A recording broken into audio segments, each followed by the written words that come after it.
So Cuckservative is a thing. Donald Trump, or at least his supporters, recently accused Mike Huckabee of, they call him Mike Cuckabee. And cuck is a great word. It obviously comes from cuckold, meaning someone's cheating, your wife's cheating on you and you're a cuckold. It's also a form of porn where men, I guess, enjoy that, especially when black men are involved. And I like it because cuck has all the right ingredients for a great swear word. You'll never hear it on TV, even though it's not a swear word. It's sort of like douche. It doesn't mean, it's a feminine hygiene product, but you're not allowed to say it on TV. Matt Forney wrote a great article called 10 Signs You Might Be a Cuckservative, and it sort of sums up what has happened to the Republican Party, and not just in America, but the entire right wing have become such pussies, kowtowing to the left because they're so scared of being insulted. And this happened to me. I was at some right-wing dinner at the Harvard Club recently, and we were talking about Islam and the motives for jihad and what their long-term plan is. And I said, why are we imbuing all this intellect on a bunch of inbreds? And it was all conservatives but one liberal reporter, and they all went when I said that, and then their eyes went over to the liberal reporter and they started making apologies because they were so petrified of being accused of racism or chauvinism or xenophobia. And that is the problem with the right today. They are so petrified of being seen as racist, and they are so quick to tell everyone how ashamed they are of being white males, and they are so open borders, and they're so free trade, and it's the death of the right, and it's why the left keeps trampling all over us. We keep clamoring for the youth vote and the woman vote and the minority vote when if we just accepted the dad vote, we'd be fine. And that's what Ann Coulter's pushing in her most recent book. She's saying, let's get the dads off the couch and into the voting booths and we'll win. And if you're doing anything else, you're a cuckservative. Awesome. But there seems to be a drift within this new movement, this anti-cuckservative movement, that's getting a little away from Western chauvinism, which I'm all about, and a little too far into Western white supremacy, which isn't great. And it's not great for a very good reason. We don't want to abandon the blacks and Hispanics who are cool and want to come aboard Noah's Ark and are busting their ass. They have to fight a lot more than we do. If you're black and Hispanic and you're remotely conservative, Thanksgiving is just a scream fest while you take on all your cousins and aunts and uncles. That's why Ann said that our blacks are better than their blacks. So when I read this list of Matt Forney's 10 signs you might be a cuckservative, some of them make me uncomfortable, like you care more about Israel's borders, we don't support Israel.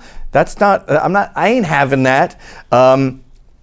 You believe Democrats are the real racists. Yes, I do believe that. They have this bigotry of low expectations where they end up splitting up the family with welfare because they think these poor single parents can't possibly handle themselves and we need to give everyone charity because they're so useless. They need affirmative action. I do think that is a Democrat mentality. That's a liberal mentality. And I do think it's racist. I also think it's racist they voted for Obama just because he's black. And I think it's sexist they want to vote for Hillary just because she's a woman. I'm not abandoning that. He also lists, you think the reason Detroit and other major U.S. cities are falling apart is because of unions. Yes, I do believe that. And I saw it. I know it's not a race thing because I saw it happen in Glasgow when the unions got so bloated they killed the newspaper industry. Then shipbuilding failed. Now they just have whiskey and they're drunk on it all the time. That used to be made in Taiwan, used to be made in Glasgow. The unions did wreck that town and they wrecked Detroit.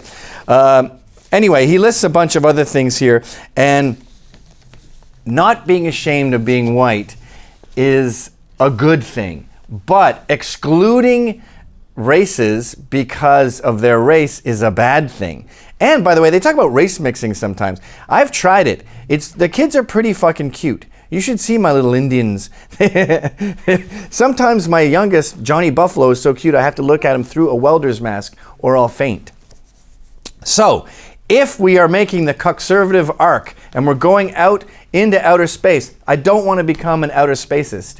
I want these people to come on the ark. And these people are, well, first of all, they were Terry Anderson, but we lost him recently. This was the black LA radio host who used to say, if you're not angry, you're part of the problem. And he's the guy who pointed out how bad illegal immigration is for black America and how you can't flip burgers in LA if you don't speak Spanish. He was a great ally, but we waited too long and he passed. But as far as alive blacks today that I'm not leaving behind, Talib Starks. He works with troubled kids in South Philly. He wrote the book, The Uncivil War. And he says, the classic anti-cuckservative thing, he says a lot of these kids I see, they just need to be cut loose. They can't be rescued. They're unsalvageable. And he's there in the trenches salvaging these troubled kids. He's coming on board. Alan West, the guy who said, shut up, war is hell, when everyone got mad about those soldiers urinating on dead Taliban. He also wrote an article recently about how the black family has been split apart and how in many ways blacks were better off when there was more racism because at least they had a family and they were represented in the crime stats about the same as whites were. And that's when they had the family intact. Alan West is one of the few guys saying this. Of course, there's Thomas Sowell, the author of Black Rednecks, White Liberals, which explains the kinship, especially hosers, by the way. Rednecks are hosers, and there is a real similarity with the Scottish culture and black culture, ghetto culture. I'm not leaving that behind. I like the air conditioning on, the windows wound down at the same time, and the music on 10, and I am frustrated that the dial won't go up to 11. I like that. I like being overstimulated.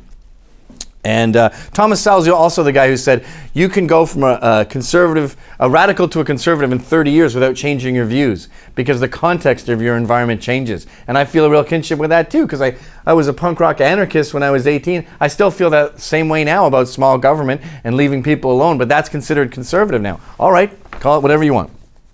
Jason Riley, the author of Please Stop Helping Us, how liberals make it harder for blacks to succeed. His wife is Naomi Schaefer Riley, who was fired for lampooning black PhDs and how stupid African studies has become.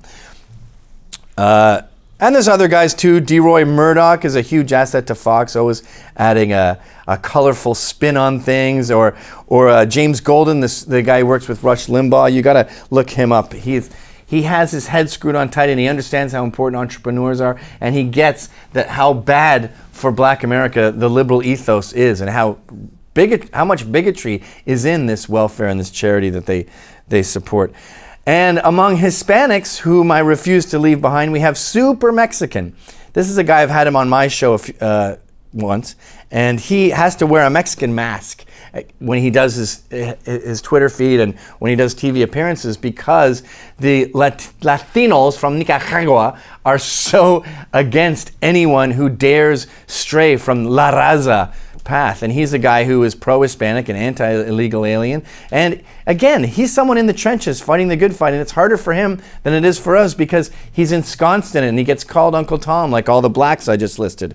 Or how about Sabo, the guy whose revolutionary street art is waking up people to Hillary's corruption and all the scandals all the gates that she keeps sweeping under the rug. I'm not just talking about Benghazi, but Travelgate and Presentgate. She was even involved in Watergate. She's got more gates than Rikers, which is where she should be. And he's doing that in a youthful way. I mean, Fox is great at exposing Hillary, but the median demo there, I think, is 70 years old. Sabo's all about the younger demographic. We need him on board. And look at his Ted Cruz poster.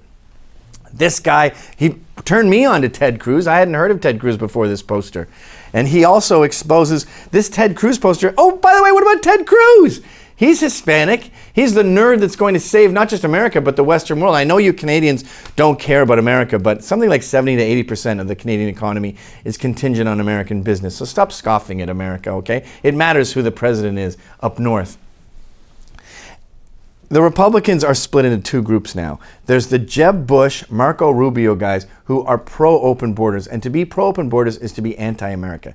Jeb Bush's wife is a Mexican in the deepest sense of the word. I'll bet you $1,000 she has no idea who the Fonz is. I bet she doesn't know what a noogie is. I bet she's never blown a bubble with bubble gum. She can barely speak English. I think her name is Columbia. And Jeb Bush is telling us that all these immigrants are going to assimilate. How about your wife? And Marco Rubio is the same way. He keeps bragging about his immigrant parents. Their English sucked. They never left the Cuban ghetto in Miami. They didn't assimilate. That is not a bright future for America. Ted Cruz, a Hispanic, born in Canada too, is a bright future for America. So when you're talking about cuckservatives, that's awesome, but don't make it racial, okay? It's not about white supremacy. It's about Western chauvinism, and a lot of blacks and Hispanics are on board. In fact, one of them is going to become the next U.S. president.